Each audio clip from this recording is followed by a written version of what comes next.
Le doyen des juges d'instruction qui a rendu l'ordonnance de non-lieu de Ousmane Sonko le 27 janvier 2025 a blanchi Ousmane Sonko de la complicité d'homicide volontaire.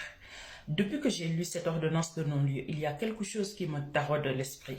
Et j'ai l'impression que les juristes au Sénégal n'ont pas lu l'ordonnance de non-lieu et n'ont pas compris la gravité de cette ordonnance de non-lieu.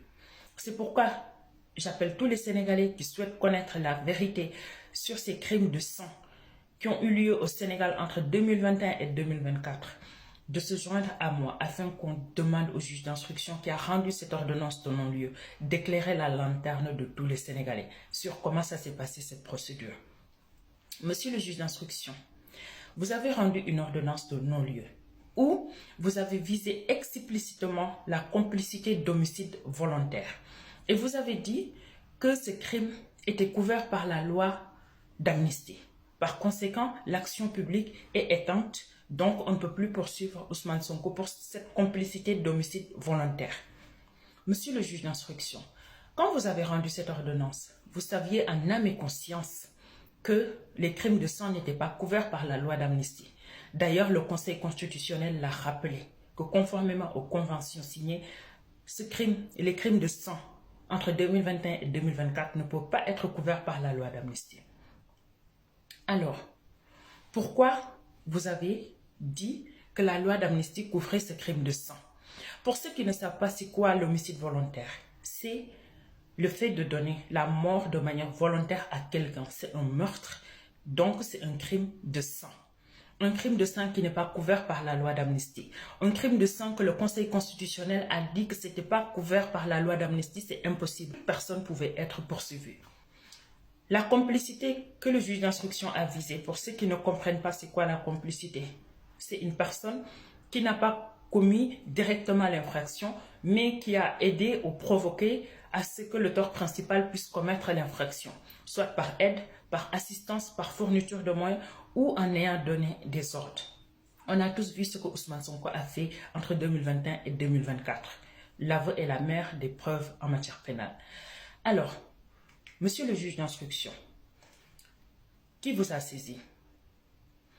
Quand vous êtes saisi, comment ça s'est passé cette procédure qui a conduit à rendre cette ordonnance de non-lieu? Est-ce que vous avez instruit à charge et à décharge?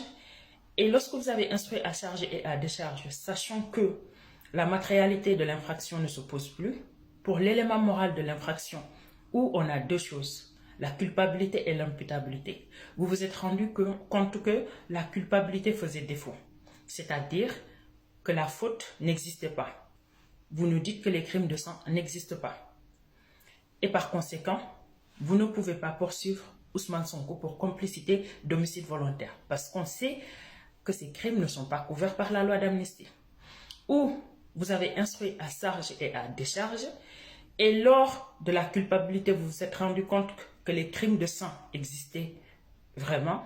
Mais pour l'imputabilité de l'infraction, il y avait un défaut. C'est-à-dire, vous n'avez pas pu trouver qui est l'auteur ou les co-auteurs, ou bien il y a plusieurs personnes qui ont commis ces crimes de sang, mais vous n'avez pas pu trouver ces personnes. Et sachant qu'en matière pénale, si l'auteur principal n'est pas punissable, vous ne pouvez pas punir le complice, vous avez blanchi Ousmane Sonko. Comment ça s'est passé? À quel moment vous avez ouvert une enquête? À quel moment vous avez instruit à charge et à décharge pour blanchir Ousmane Sonko d'un crime de sang qui n'est pas couvert par la loi d'amnistie? À quel moment vous vous êtes basé sur cette loi d'amnistie pour dire que ce crime de sang était couvert alors qu'on sait tous que ce crime de sang n'est pas couvert par la loi d'amnistie? Aujourd'hui, les gens de PASTEF ont porté une loi interprétative pour faire croire aux Sénégalais qu'ils souhaitaient qu'on puisse poursuivre tous les auteurs de ces crimes de sang. Et Ousmane Sonko, lorsque la loi a été rejetée, a publié cette ordonnance sur sa page Facebook en nous disant « Cette ordonnance a été rendue à ma faveur ».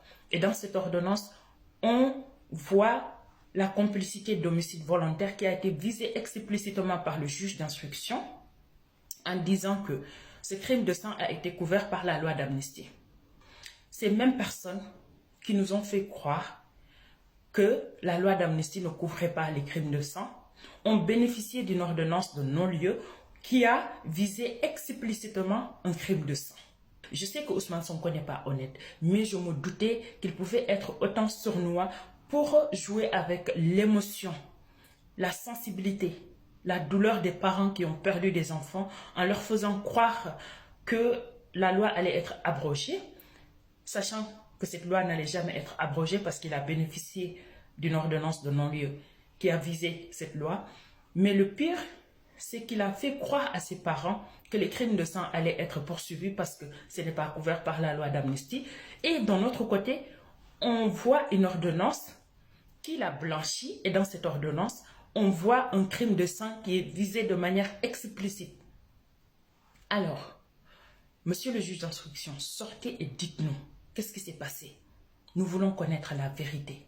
Nous voulons savoir à quel moment l'enquête s'est produite, l'instruction, et sur quoi vous vous êtes basé pour dire que la complicité d'homicide volontaire, l'action publique est éteinte, sachant que la loi d'amnistie n'a pas couvert ce fait. Monsieur le doyen des juges d'instruction, encore une fois, il faut sortir et nous dire ce qui s'est passé. Parce que ça, c'est un crime de sang et ce n'est pas couvert par la loi d'amnistie. Si vous avez procédé à une enquête, vous savez qui est l'auteur ou bien les co-auteurs. Dites-nous. Si vous ne savez pas aussi, dites-nous. Nous voulons savoir la vérité.